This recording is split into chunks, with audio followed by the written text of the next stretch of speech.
Well, well, well. The sun is out. The birds are chirping in the great Northwest.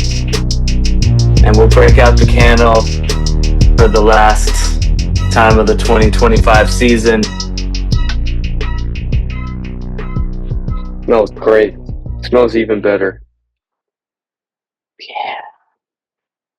Just got better Unbelievable. every week.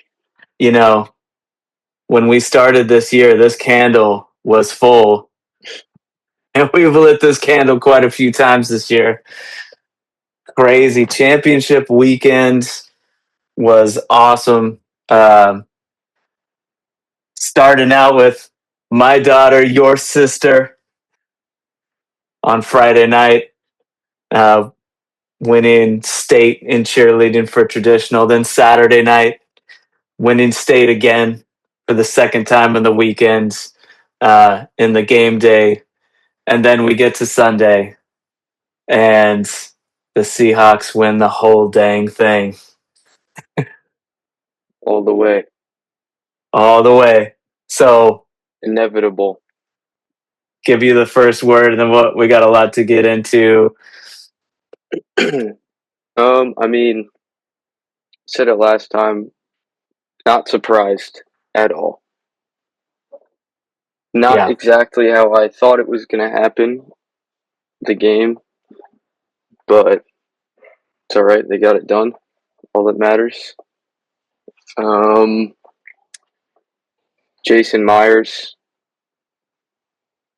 probably MVP, but that'll never happen. You felt it. He got robbed. I don't know if robbed is the right word, but No, I think he could have definitely. If somebody had given it to him,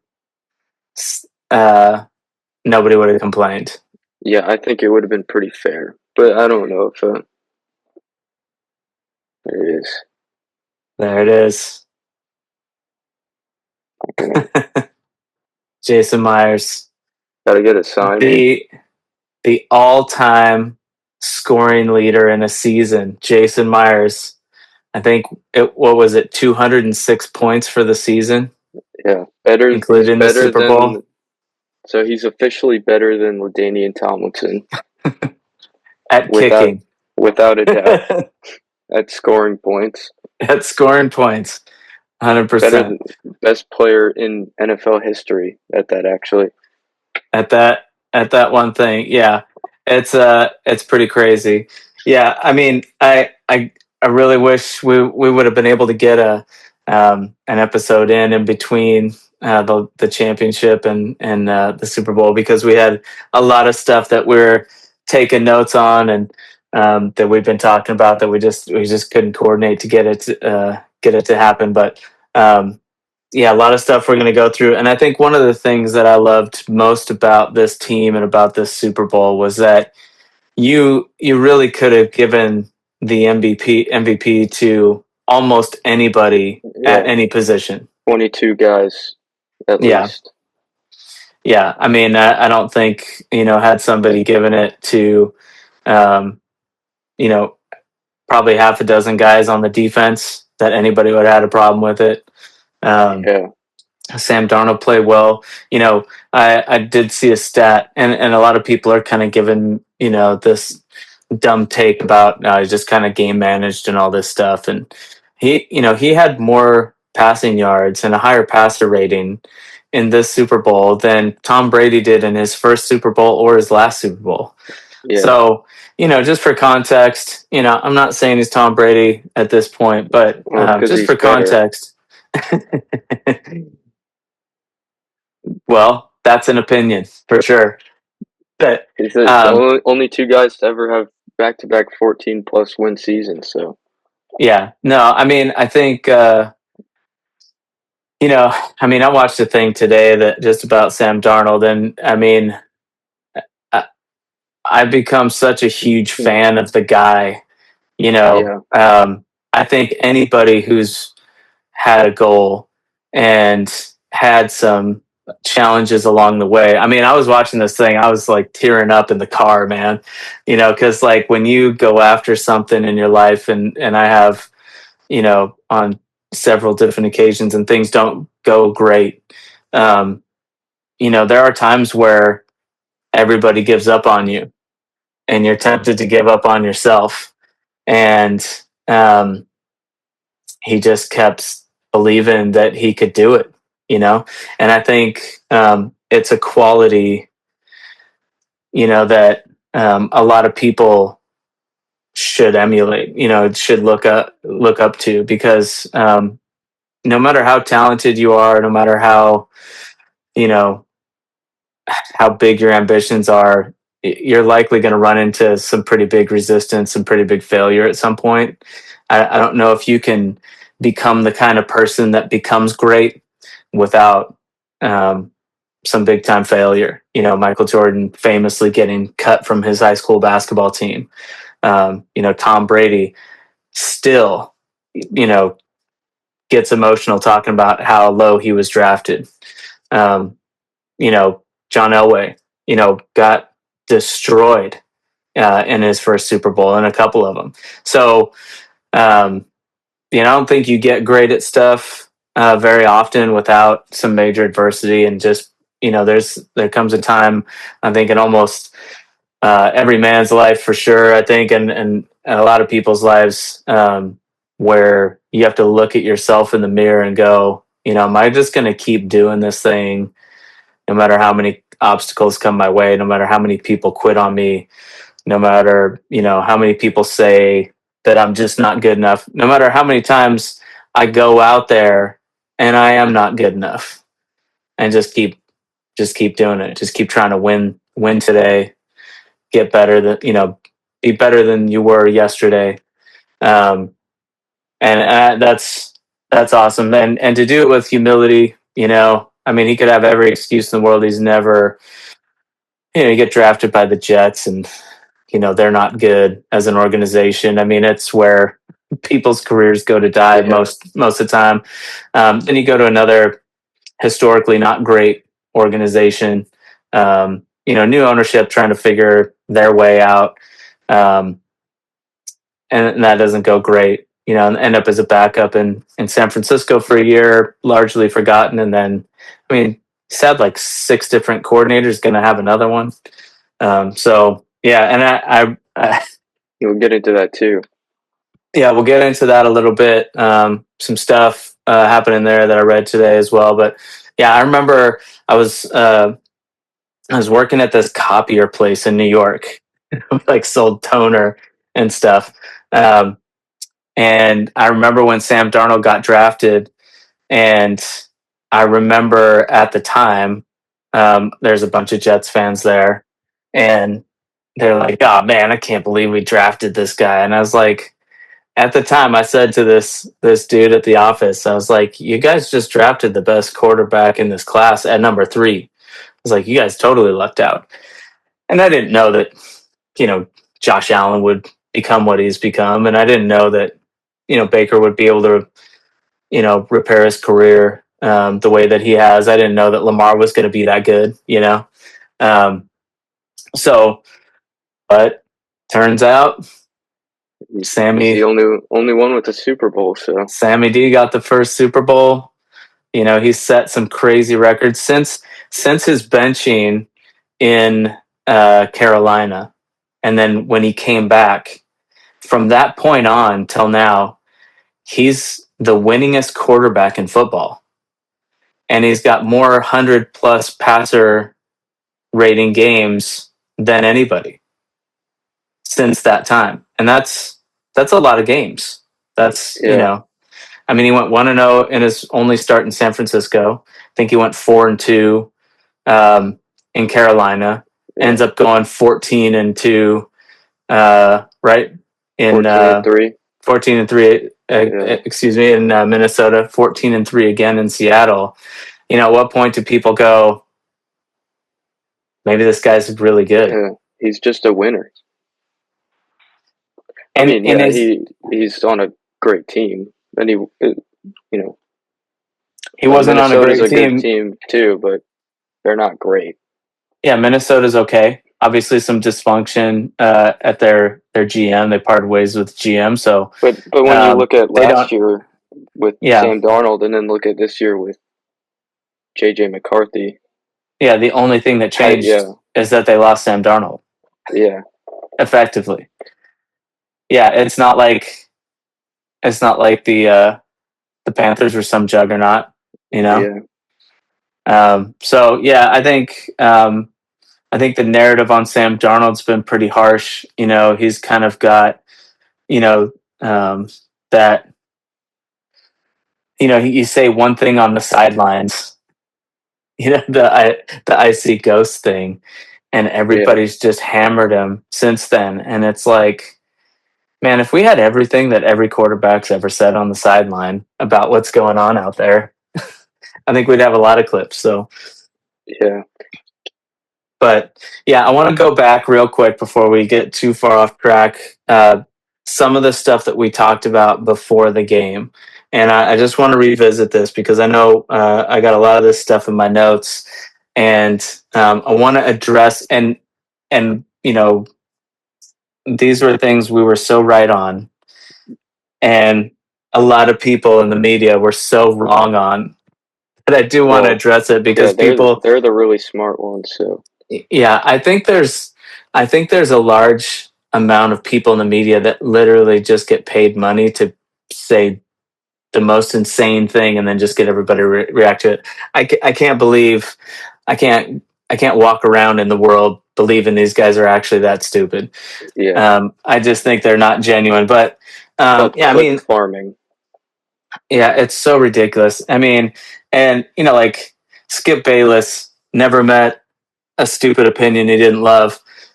Like, was just talking about how I mean, this was the narrative, one of the narratives that drove me crazy. Oh well, the coaching of the Patriots is what's going to win the game. Mike Vrabel's the coach of the year. He's been to the Super Bowl a bunch of times. Josh McDaniels, you know, great coordinator, been to the Super Bowl a bunch of times. That's what's going to take him, put him over the top.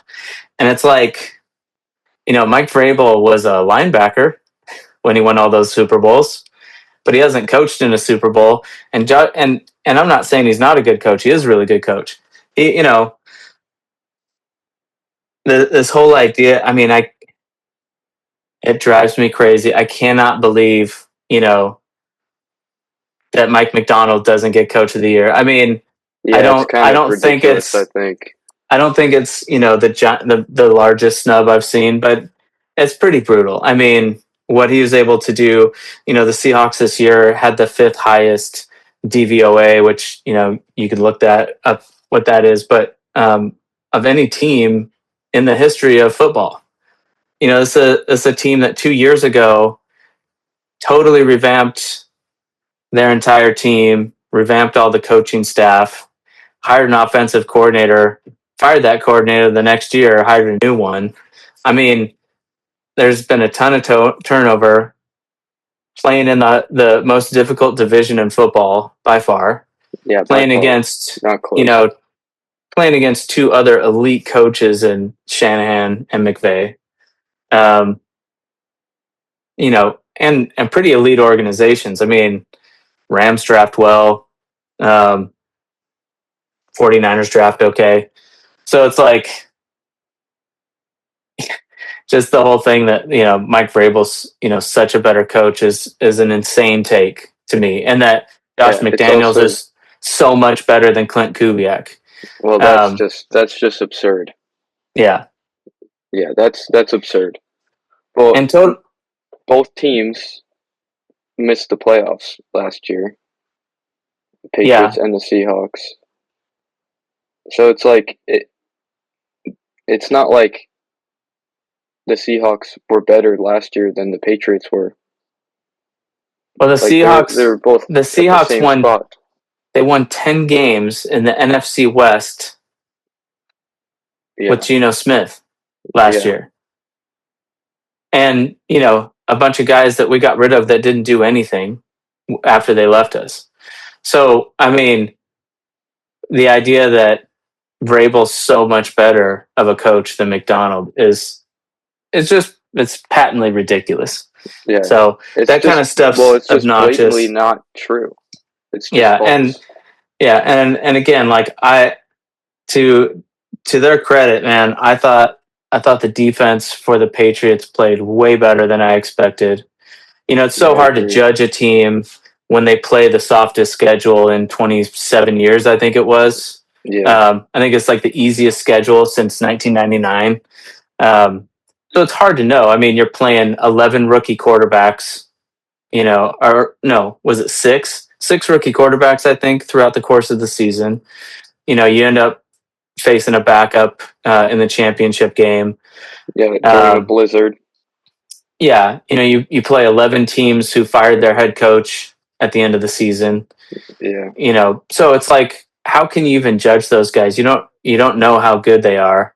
Um, but you know, I thought pretty clearly.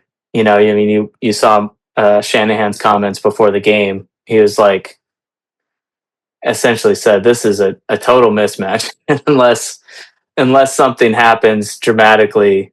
Um, you know, if Seattle doesn't turn the ball over, he was like, "I don't see a path for the Patriots to win," and that was something that you know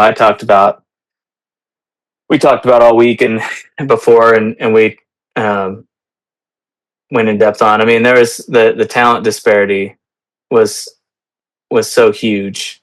yeah, You it was know, pretty far apart. I didn't see any way that this game was going to be close. I didn't know that it would be high scoring.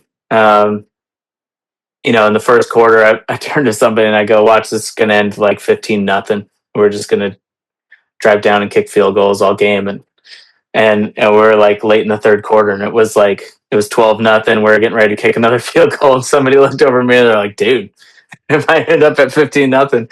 Obviously, it didn't, but you know, it was kind of the game that I sort of thought it would be.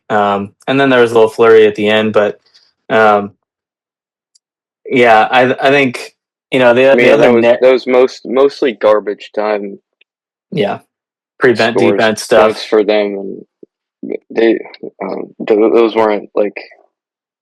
It's not like you look like if you watch the game and you look at the final score, it doesn't really. I mean, we wiped the floor with them, and it really wasn't close. Like I knew we won at halftime pretty much because Yeah, they're not the team that's gonna like let you come back and win in the third or fourth quarter. Like it's kind of our thing. So if yeah, we just play good in the first half, like pretty much got it at that point. yeah. I No, mean, when Jason Myers is outscoring your whole team, it's pretty easy to win. indeed. Anytime you have more points than the other guy, that's what it Yeah, takes. Jason Myers single-handedly beat the New England Patriots in the Super Bowl. Yeah, yeah. I mean, the idea that the you know the Seahawks were going to come out tight and somehow the Patriots were going to come out all loose because Josh McDaniel's been a coordinator in the Super Bowl Yeah, before. because Mike Rabel won a Super Bowl as a linebacker. Yeah, Makes yeah. sense. I mean, people made such a big deal about Seattle being the second youngest team in the league. They're going to come out tight. You know, they don't know what it takes. And if you follow the team at all, you know that the way Mike McDonald has conditioned everybody's mindset is that we don't worry about what the other. I mean, this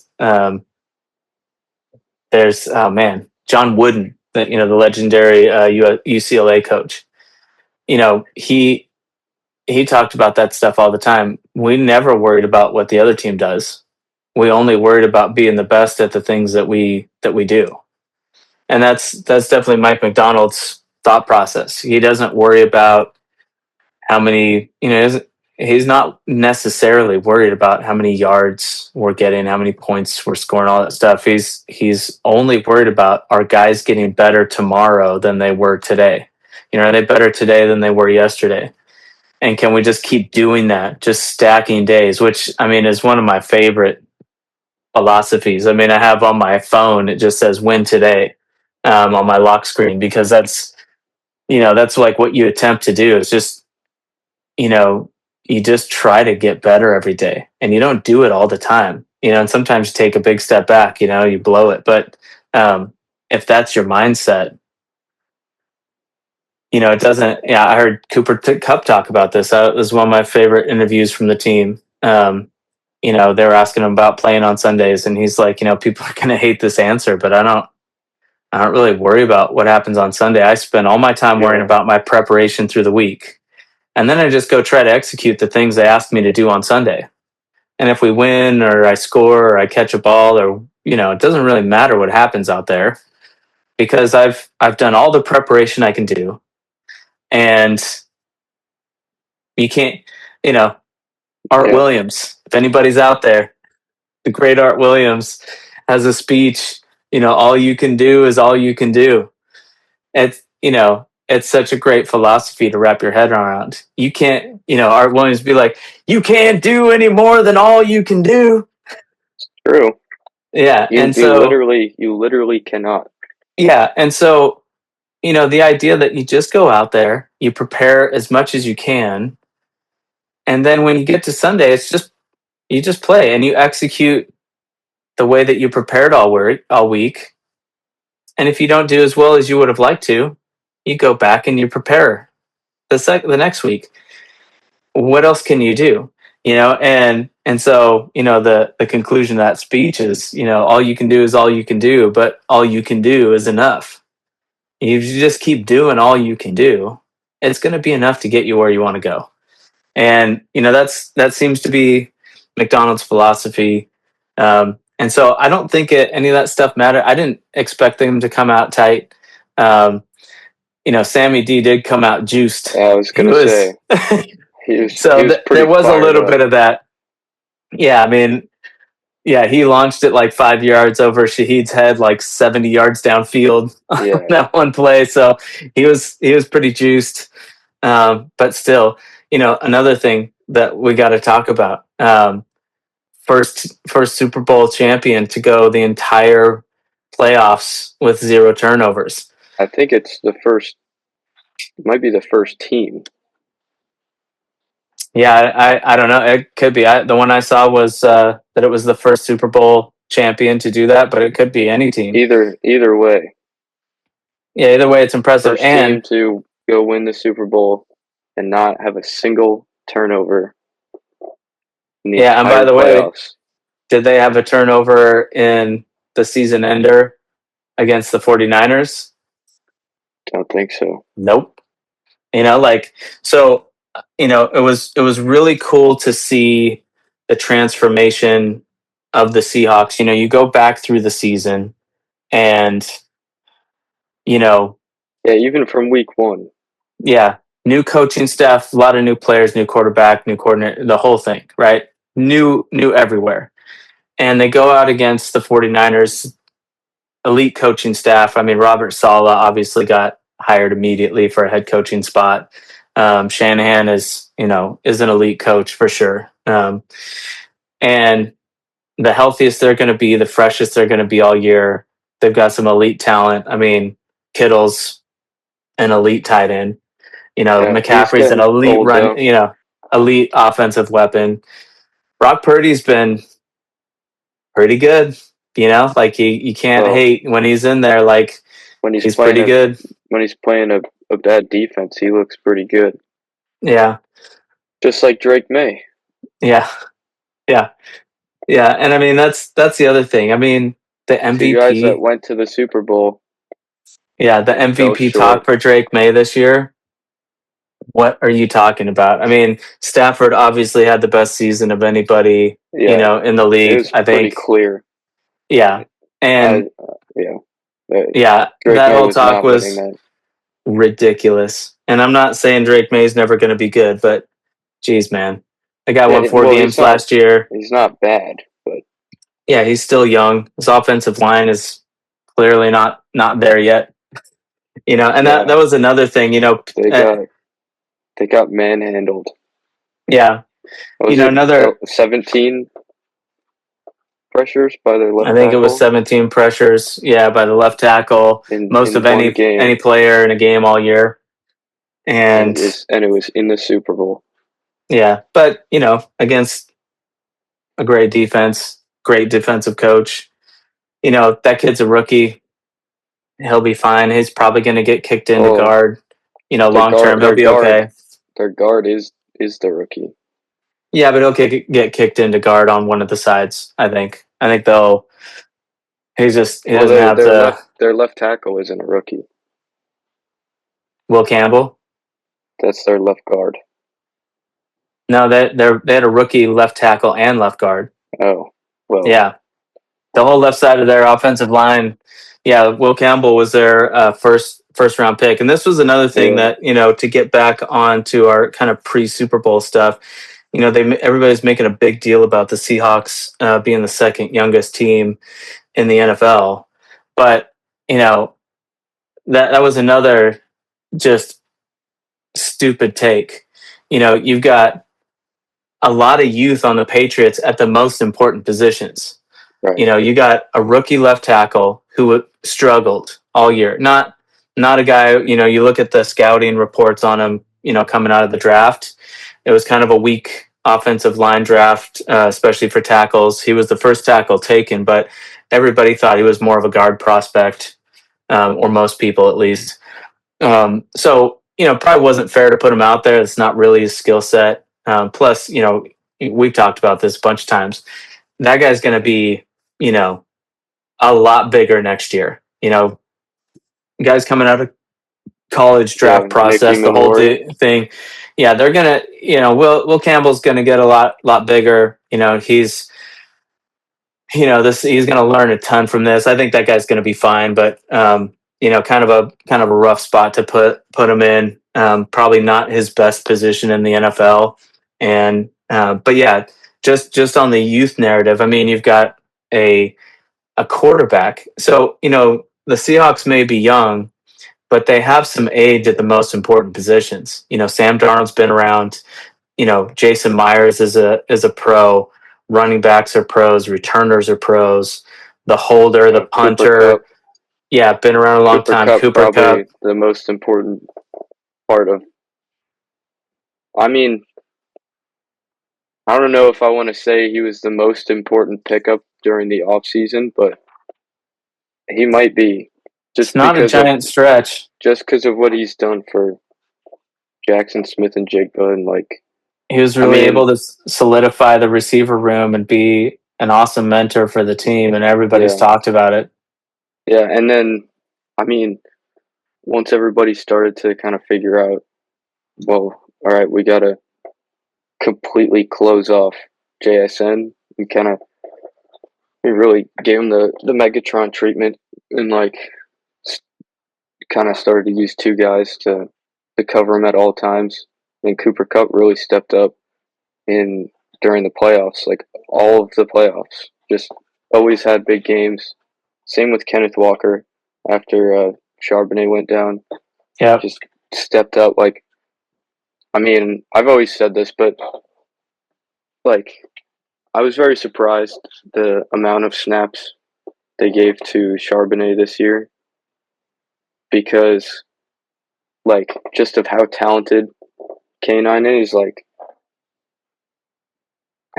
really don't know the why, the reasoning for it, but once Charbonnet went down, I knew that guy's unstoppable and shows Super Bowl MVP. So he had 27 carries for 135 yards or something. Yeah. So ridiculous. No touchdowns, but yeah. I think a lot of it, what I was hearing in camp was just that Charbonnet's, his selection, his lane selection, and his running style, he was getting a lot of the preseason, in camp reps. And obviously, Charbonnet's a better blocker. Charbonnet's, I think, a little better receiver, even out of the backfield. He's got a little better hands. Not that K9's terrible, but catching, but yeah, definitely after the catch.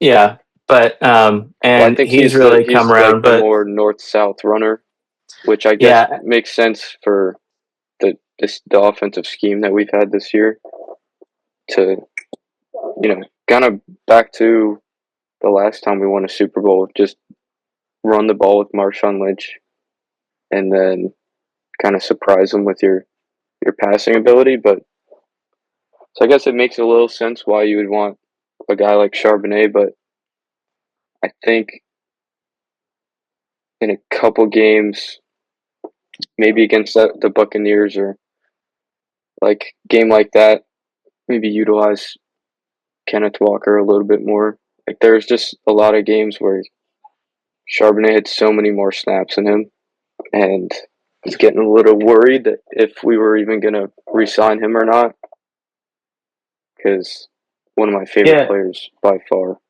yeah. No, I mean, I don't know if there's a more talented running back. I mean, then there's a Yeah, lot. I mean, I know that's a big statement. I mean, there's a lot of, I yeah, mean, Jahmyr Gibbs, yes.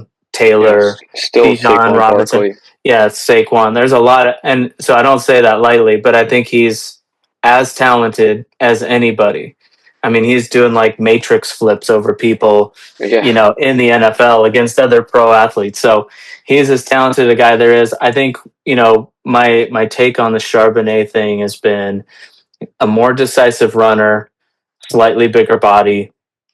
Um, and, Kenny Walker's been banged up in the past. So limiting his reps, I think was good for him. When he was the only guy, he was getting hurt a little bit. He missed a lot of time his first couple of years. With Charbonnet taking a lot of so I think it allows them. And you never know what's going on in the background with some of these coaching decisions.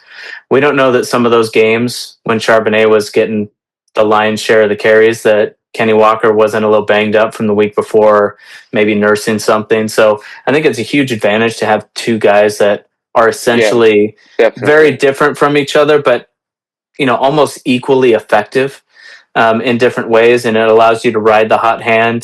Charbonnet is obviously not nearly as fast as Kenny Walker, but he's definitely better at getting the hard yards, getting that Yeah, in between the tackle stuff. But I think once you saw that coaching change at the running back coach, you did see a much more decisive canine, and that really paid off when it was just him. He was able to take all the ability that he has and take advantage of some of the things that Charbonnet has historically been better at, and hit the holes, get those harder yards, stay within the tackles, not bounce everything out, not get big losses, trying to a lot like what we talked about with Sam Darnold. Sometimes you just need to stick your head in the hole there yeah. and get a Just do what yard. you can do. Do what you're good at. Yeah. Sometimes you don't need to go try to hit a home run and lose 8 yards. Yeah, not every Um, play needs to be a touchdown, and that's yeah, fine. yeah, and I think that's one thing that I wanted to address here too is we talked a lot about as the season progressed and the defense went from a work in progress to kind of post Thanksgiving, maybe all time effective.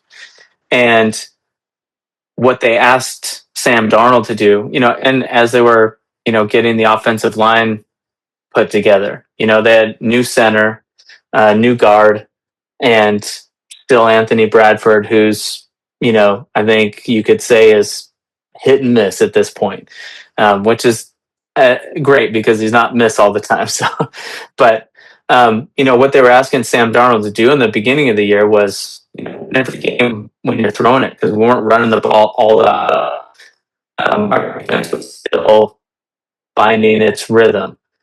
And then we got and he had the most turnovers in the league at that point. And then what he was able to do, and we talked about this a lot in the beginning of the year, was you know especially after that Rams loss, Sam Darnold just needs to eat some of these plays. He's got to, he's got to be able to emulate what Matt Stafford's been so good at. Is Matthew Stafford's not running around anymore.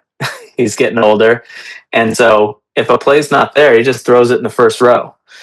If he's got guys all over him, he's just going to sit down and take that sack, not take a giant hit, not risk the football.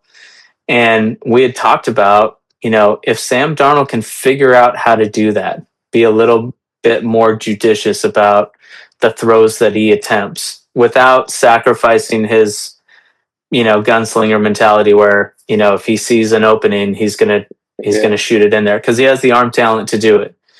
And he really figured that out, I would say, at halftime of that Thursday night game against the Rams. Yeah.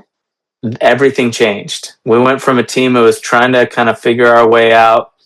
Sam Darnold's trying to find his place in the world, and from that point on, was able to make big time throws when he needed to, and then he was able to manage games when he didn't need to do that. He was able to live till the next play, and I think that's what ended up winning Seattle the Super Bowl, is that Sam Darnold figured out how to go, if my team needs me to score 38 points and chuck it all over the field, I can do that. If they don't need me to take those kinds of risks, I can hand it off. I can save it to the next play. I can take the first or second option. He took off a little bit more, his pocket awareness and his movement, which again, this is his first year too with a new offensive line. So all that stuff takes time.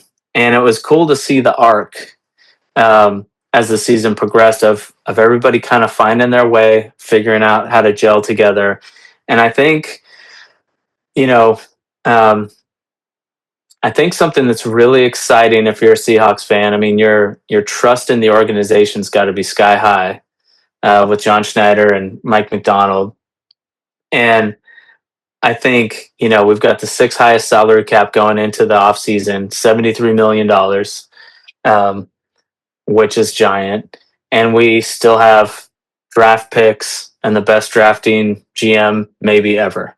So there's a lot to be excited for as a Seahawks fan going forward. So what... Well, we have reached the 2-minute warning of the first half. 2-minute warning. And so I will give you the last word going into halftime. What were your kind of big takeaways from the game and the things that you were most excited about coming up? Takeaway from the game. I mean, I would say I think it's pretty clear. I don't know why this was even said otherwise, but I think it's pretty clear that this is an up-and-coming team that's going to be pretty dangerous for the next however many years.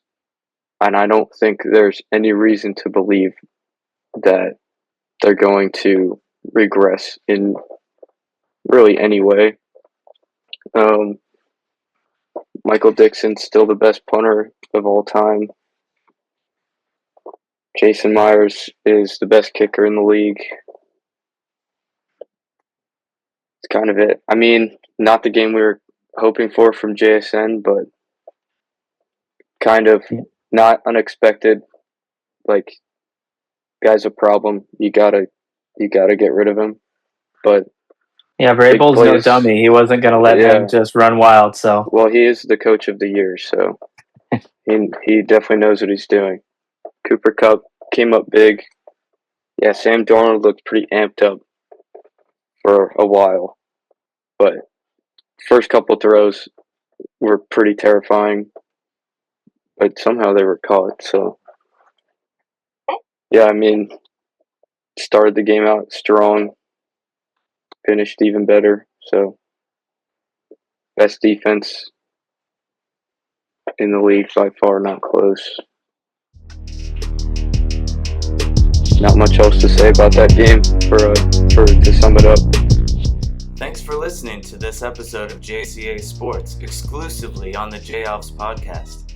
You can stream new episodes of JCA Sports, as well as interviews and conversations you won't find anywhere else on JAlves. by searching JAlves on YouTube, Spotify, and Apple Podcasts. And we're back.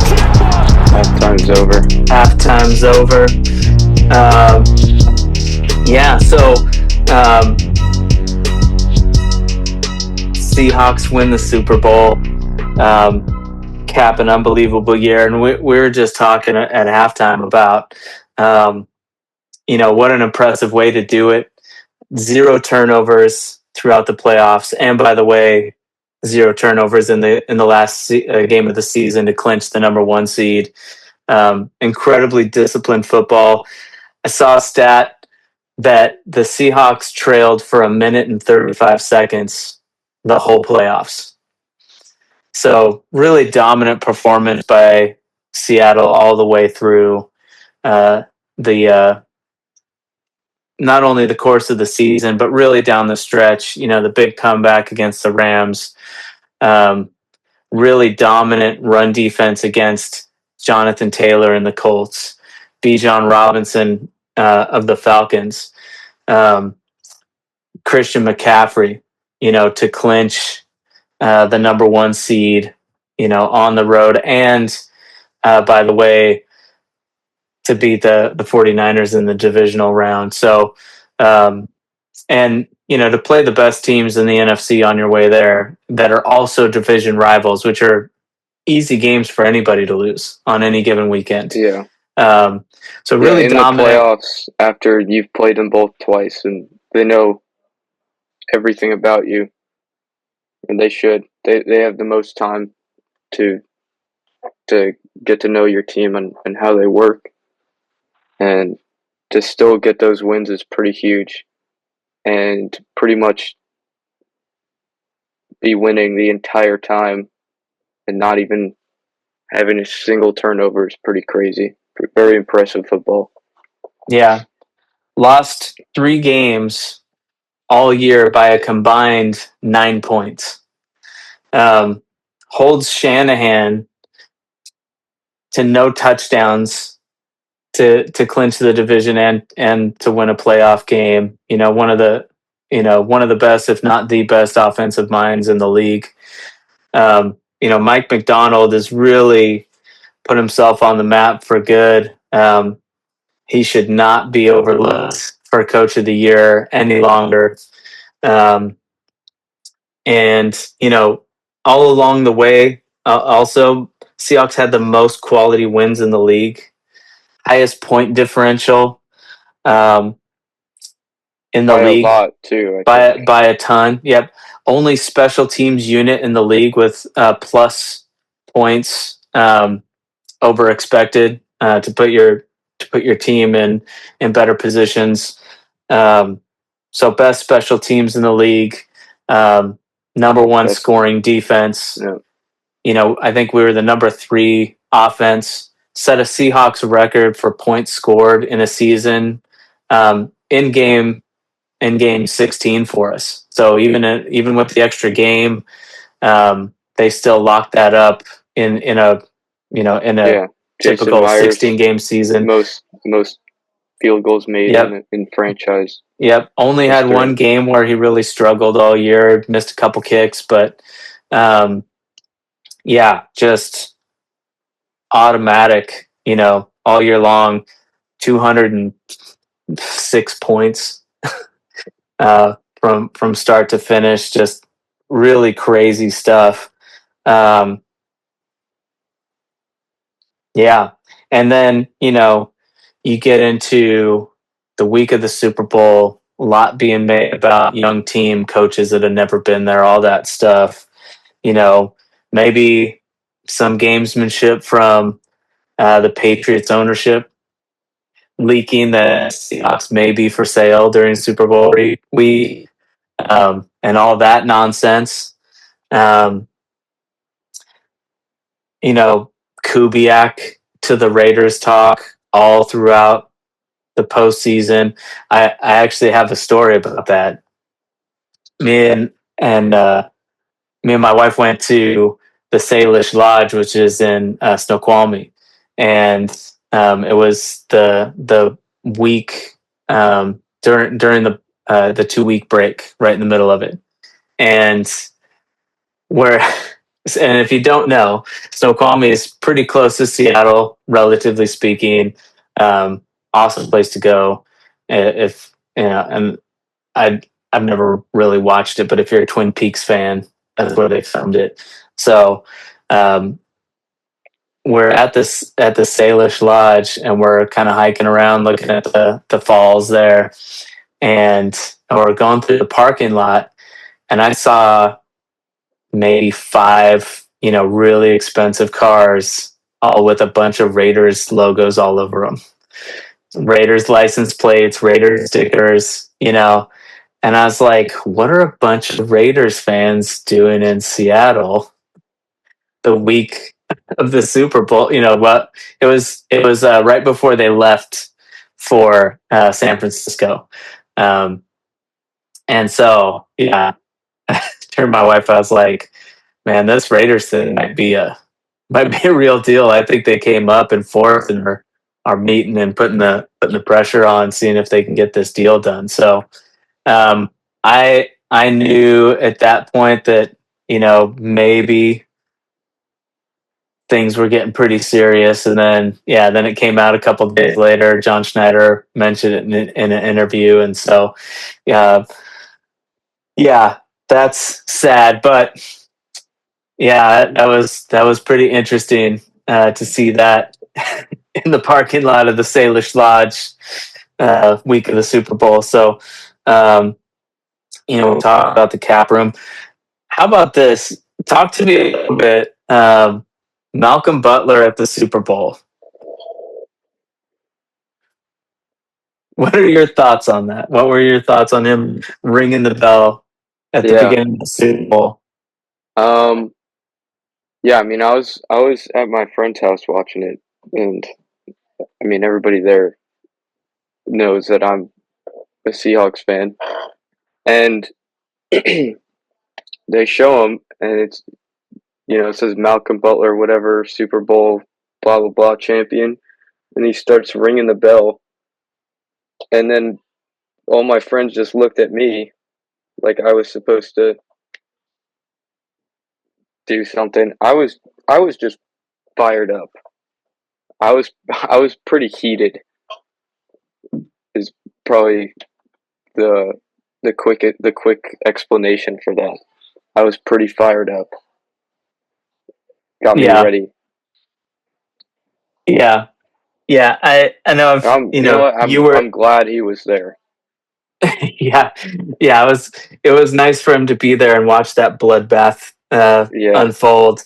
And it really, I thought something that was really telling in the beginning of the game, and you mentioned it going into the break there, but um, there was obviously a concerted effort by Vrabel and the defense to say, if we don't jump one of these routes, I mean, they were hyper aggressive on those opening drives. yeah, I have not seen, and I watch a decent amount of football. I watch every Seahawks game, but I also watch a decent amount of football just here and there around the league. And I can't remember the last time I saw a group of cornerback or secondary players come out that hot on every route of an opening drive.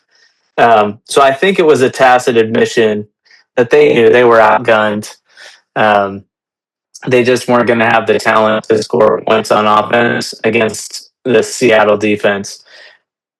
And I think that was a tell that they thought they were going to need to get a block punt or pick six in order to have a chance to win this game. And I think that's really kind of what you saw is, I mean, I texted you during the game when that was happening, right away. And I said, man, they keep jumping these routes like this, they're going to get smoked on the back end because, Kubiak's obviously going to notice that and take advantage of it. And it took him a little while to get into it. Obviously, Sam overthrew a couple passes. I did want to mention this. Christian Gonzalez. If it's not for Christian Gonzalez, they probably get blown out in the first quarter. yeah. I mean, it's Jason it's probably has probably 150 yards and 2 touchdowns. it could have easily been 21-0 at half, 20, 28-0 at half. Um, I mean, he played lights out, made an unbelievable play on that deep ball to Shaheed, I think it was, just to get to that thing. I mean, that was a ball that was perfectly thrown. If he could have let him, an inch further, but Yeah. that's about as good a ball as you can ask for. Um, that's as fast a player as you're going to get on the outside, and for Christian Gonzalez to track that ball, make that play. Um, I mean, unbelievable. He really, really played lights out. And it wasn't until, later in the game on that pass to AJ Barner for the touchdown that it really got him, where um, Kubiak had given him that look, that formation several times throughout the game, and they were always runs. Um, and so he'd been setting that up all game long. And then out of that formation, where the tight end was usually blocking, he finally let him slip past when they really needed that score. And I mean, just which speaks to how good Kubiak is, that how patient he is. He will set something up for the third and fourth quarter all game long Yeah, and he's use the he's run to playing do it. he's playing chess, not checkers. Yeah, he's on a different level than a lot of people, and it's going to be a challenge to replace him. I think Seattle's got the infrastructure to do it, and with the stability at general manager and coach, with the stability at quarterback, with the run game and the defense that they have, um, the young talent that they have, and the amount of money that they have to spend in free agency, and I know they're going to spend it wisely. Um, I think we have the infrastructure to withstand this type of a change, but it's tough, man.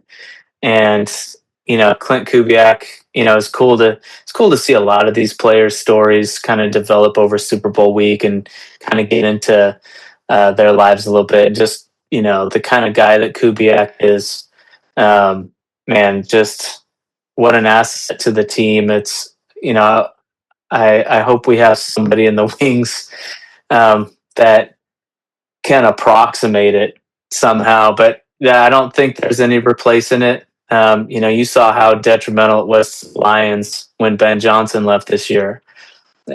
Just not even the same Yeah. group of guys. So I don't think it'll be that, because we don't rely on our offense to win us games. Um, but one of the secret sauce to the Seahawks was that they were so solid in every discipline, at every position group, that they could win all different kinds of games against all different kinds of teams, all different kinds of ways. They could win in the trenches. They could win shootout. I mean, they won a shootout against the Rams. So they have that ability when their defense wasn't able to shut down Stafford. Um, so yeah, it's a big loss. But just to kind of keep going on the season, Seattle also didn't allow a 100-yard rusher all year, and it's not like they were facing guys who weren't good. The Rams have a really good run game, not a star running back, but good run Yeah. game. No 100-yard rusher there. Christian McCaffrey, as good as they get. Jonathan Bijan. Taylor, as good as it gets. Yeah. Bijan Robinson, McCaffrey 3 times, Yeah. not 100 yards once. The I don't Rams even three know if he got times. 100 yards total. He may receiving and rushing maybe, but yeah, no, Yeah, well, it's just rushing. yeah, just really dominant. And I think because it was just so clean. The football was so clean. It almost, a lot of people said this was a boring Super Bowl. I thought it was a really good, not just because I'm a fan of the Seahawks, but I just thought it was good football. I think, it's not like the Patriots were sloppy. The Seahawks were just that good. They played really good football, really interesting, dynamics in the run game. Um, really interesting stuff schematically. And, there's a stretch there where I think out of 8 possessions, the Patriots had 8 punts in a row, and Drake May had 7 completions total in those eight like drives. 60 So, yards. and it's not like, Drake May's, he's not the best quarterback in the league. He's should not have been in the MVP conversation, in my opinion, but he doesn't suck. He should be able to muster more than that, typically. So, they don't have a bad receiver group. I mean, Booty, pretty solid, made some Yeah, huge plays. I mean, unbelievable catches down the stretch in some really tough conditions. Diggs is no slouch. So, um, yeah. Even Matt Collins, which yeah, no, I'm not a and huge fan of him, but he did have yeah, that pretty great catch for a touchdown yeah, on and Tariq you Woolen. know, their tight end group really good. Yeah, And Hunter I Henry, mean, yeah, did they even target Hunter Henry all game? To take maybe a to couple take him, times. I don't recall Booty getting a lot of catches. I don't recall Hunter getting catches. I probably should have looked that up, but I mean, just really, really solid stuff. Um, but yeah, Malcolm Butler. We were talking about this to transition back to that. Um, I mean, we were talking about how even still that thing comes up on TV. I can't even look at it. That play, Just I have turned to it off. turn my head. So I know you were there and you were not very old, but Well, I was old so enough. we're in New York when that play happens. This will be a little therapy online for both of us. Um, but we're sitting in New York and we're living. So we're a family of 6 living in a house that's less than 1,100 square feet, and it's got this really long room. It goes like the length of the house, and it's probably 8 feet wide. And that's our living room.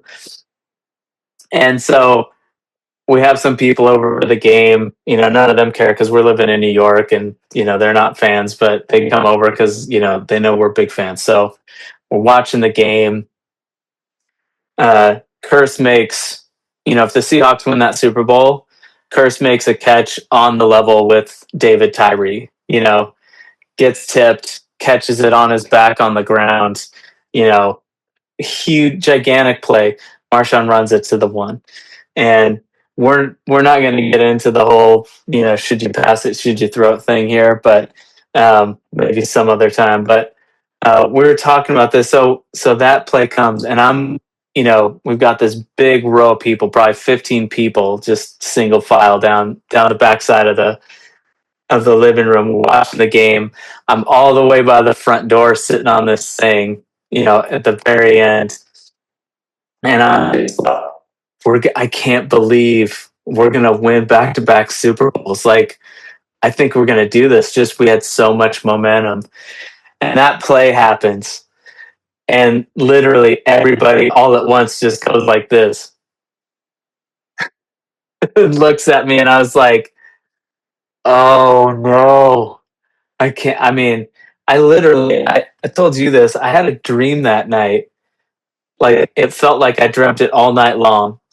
That what had actually happened was that I had a nightmare that play happened. I woke up the next day and I was like, "Oh man, it's a good thing that didn't That actually happen. It was just a that one terrible felt dream." real. Felt so real.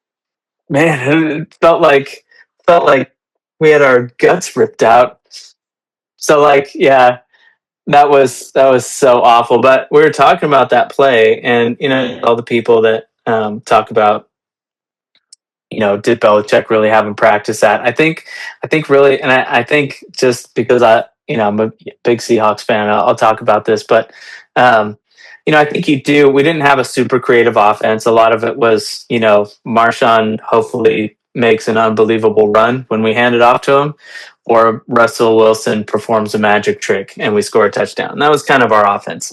Um, and Baldwin or Curse will do something unbelievable.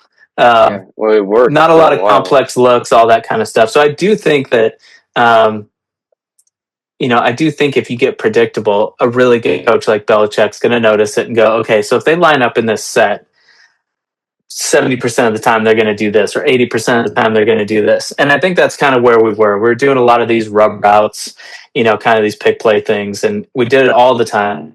Not with those guys, but in that formation. And so I don't think it's out of the question to say that, they go, well, look, if they line up like this is what we think is going to happen. And so the key to that play, and I have never heard anybody talk about this. I'm sure somebody has, but I've never heard it. So everybody gives Malcolm Butler all this credit for making the play, and he made a great play. He did what he was supposed to do, jump the route.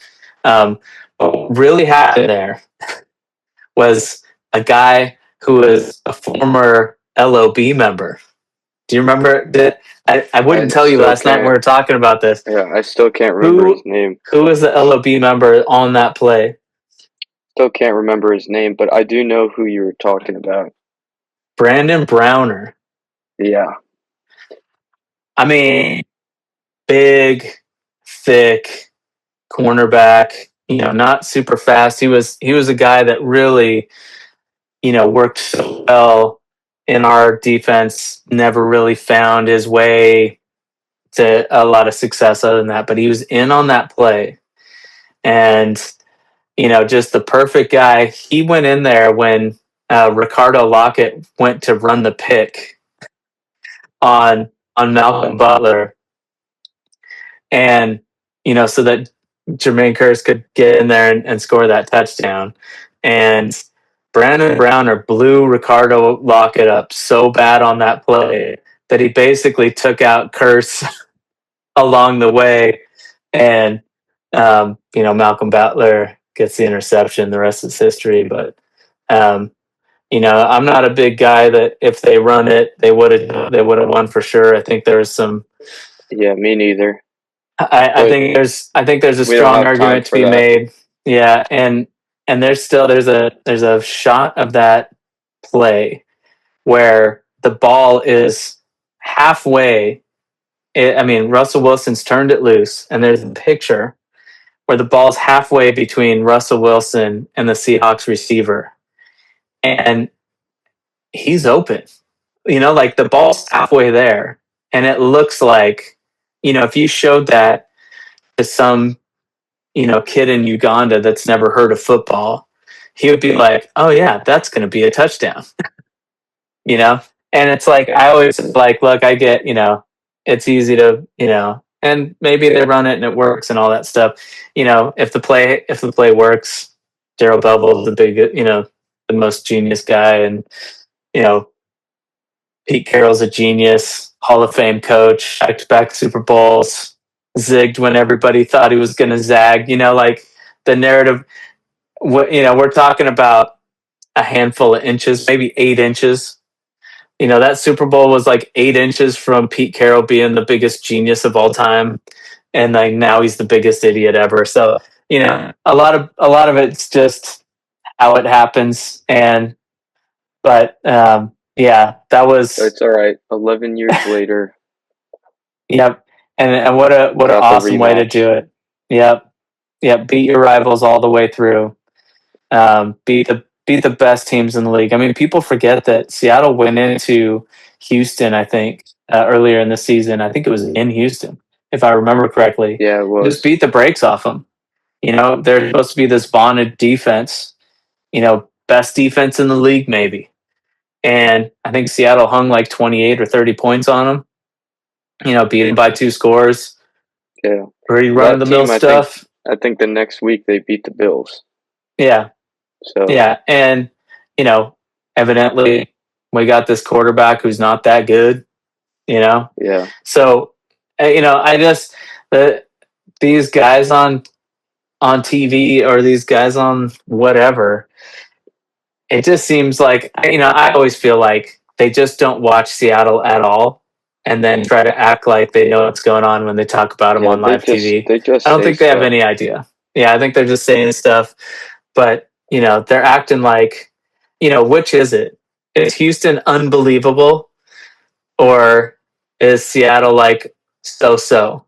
But it can't be both, because Seattle went in there and beat them up on their home field, full strength. They weren't missing guys. So yeah, yeah, awesome win, awesome year. Yeah, Um,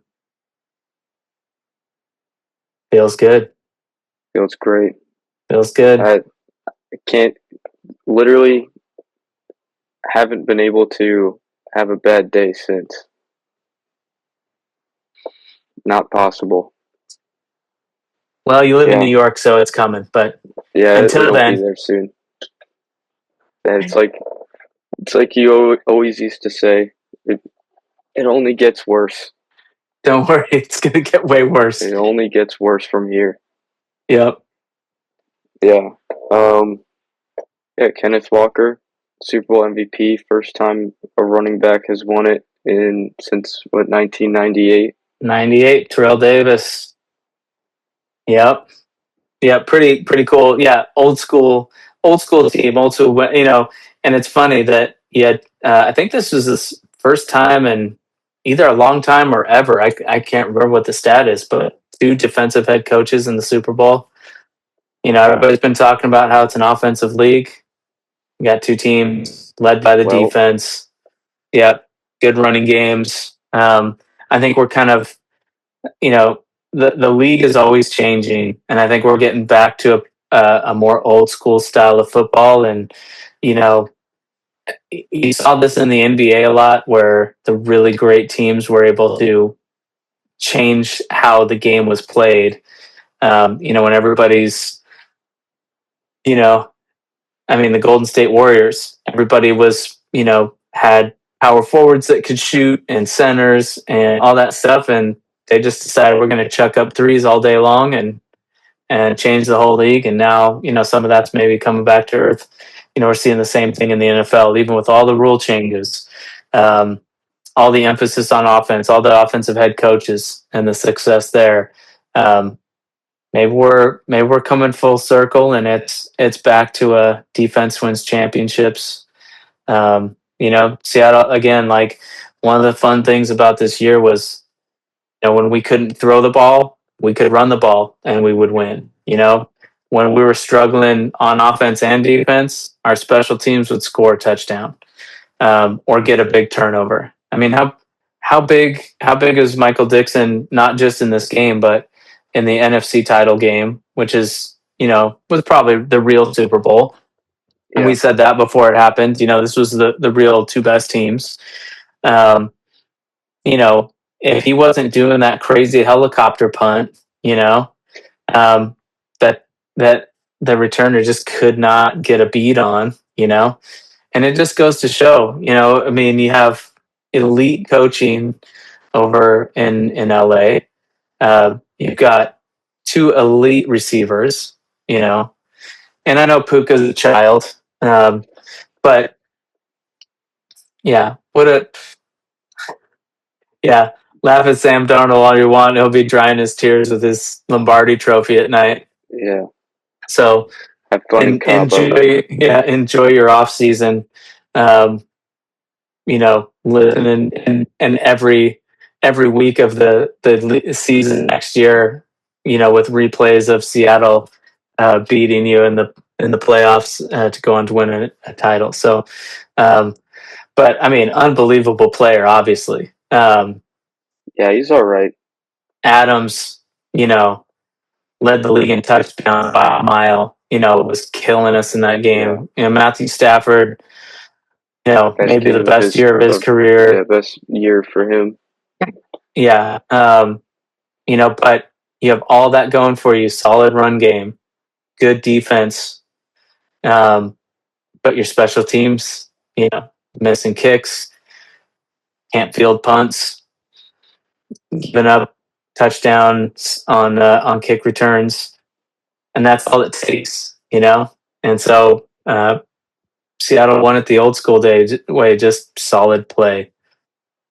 Went about their business, not a lot of flash. really buttoned up for a lot of young guys. You know, we had some stuff with Woolen, a little bit of a thing with Job there. Not a huge fan of that.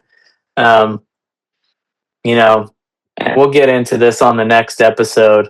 We'll get into the next episode on what do the Seahawks do with their offensive coordinator position. We'll start previewing free agency.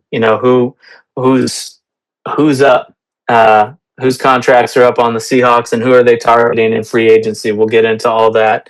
Maybe early mock draft stuff. Yeah, we'll talk about the draft a little bit. Love the draft. Everybody's order, so yeah, love the draft. It's a lot of fun. A lot going on.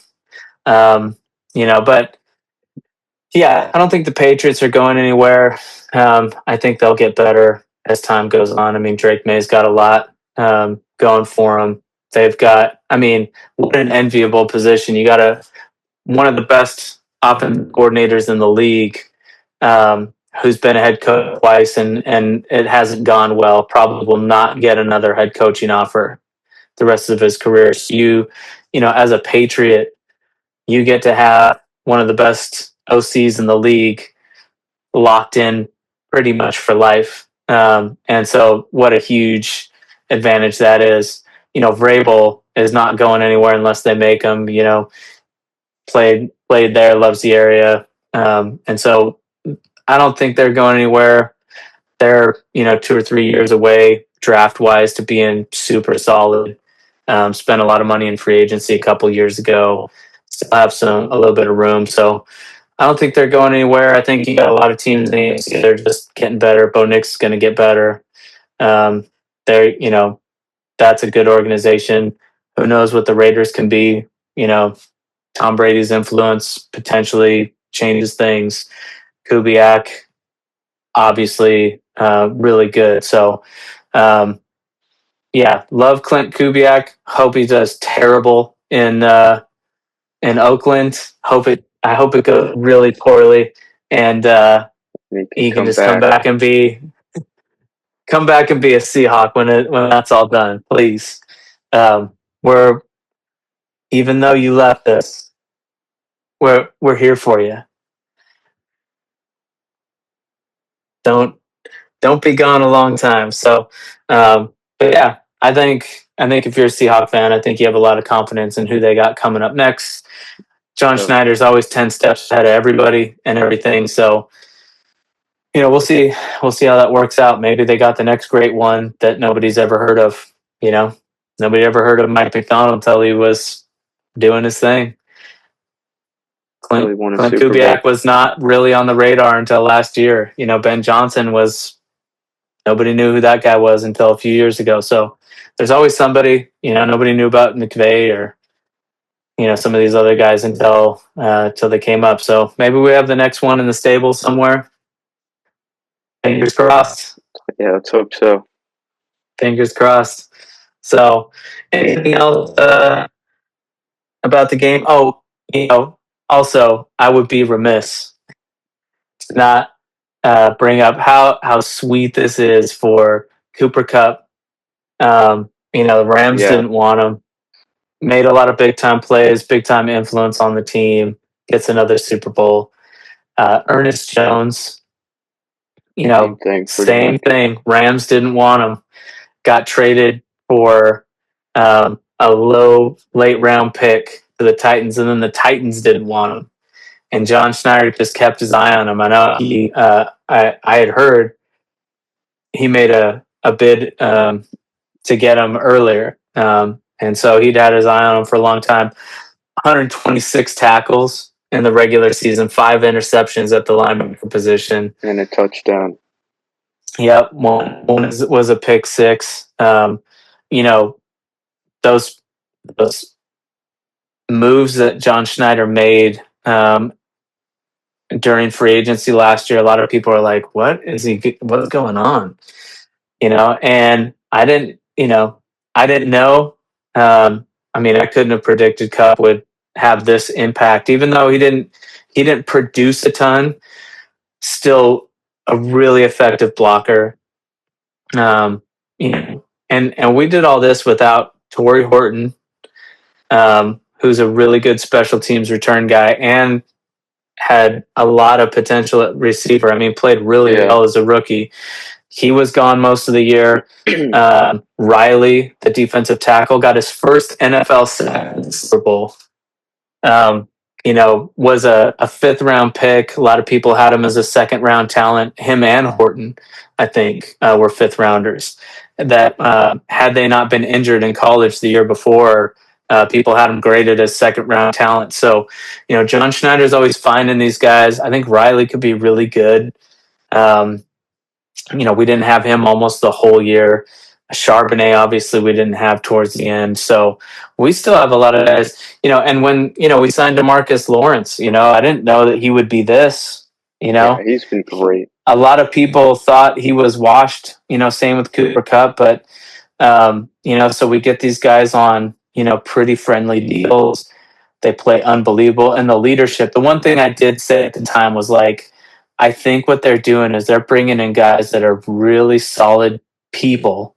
Locker room they're solid guys. humans, great leaders, and some vets at some key positions. So my screen froze. Yeah. And I don't know if my audio is still going. It's good. We will not be deterred. But yeah, so I think there's so much there. But really cool for those guys. Really cool for Sam Darnold. A lot of people threw him away, and he just kept doing it. People weren't sure about Kenny Walker, heard a lot, all that kind of stuff. And so really great for all these guys. I mean, even for Anthony Bradford, had one kind of brutal play in the Super Bowl where he was blocking Kenny Walker instead of the rusher, but came a long way this year. Actually played quite a few high quality snaps. So just good for all those guys. So yeah, good win. Lots to look forward to. Yeah, lots to look forward to. So we have reached the 2-minute warning. What do you want to say as we head into free agency? We wrap up this year with all the things coming up. What are your closing thoughts? Free agents. I don't want to go too into it because we don't really got the time. But yeah, I mean, we need to. I trust John Schneider, so not worried about it. We just need to make sure we keep the right guys and get rid of the wrong ones. And I don't think there's anybody better at that than him, so I think we'll be all right. Got to find a solid replacement for offensive coordinator, but again, pretty confident that they'll figure that out. So, a lot to look forward to in the next couple of years of being a Seahawks fan. So, yeah, buddy. Well, 25's in the books. Looking forward to the start of free agency. We'll get into that a lot more in the coming weeks. And if you're enjoying the show, we're just getting started. We're just getting warmed up, and we hope to, as the season comes up next year, be a lot more consistent, get a lot more pre-game and post-game. Keep the episodes a little shorter, but a little more frequent, and get into even more stuff that maybe you're not coming across in your daily thing. So, satisfying season. I thought it was possible. I did not think it was probable, but they got it done, and what a way to do it. So, until next time, I'm JAlves. That's Caleb Alves. We'll see you.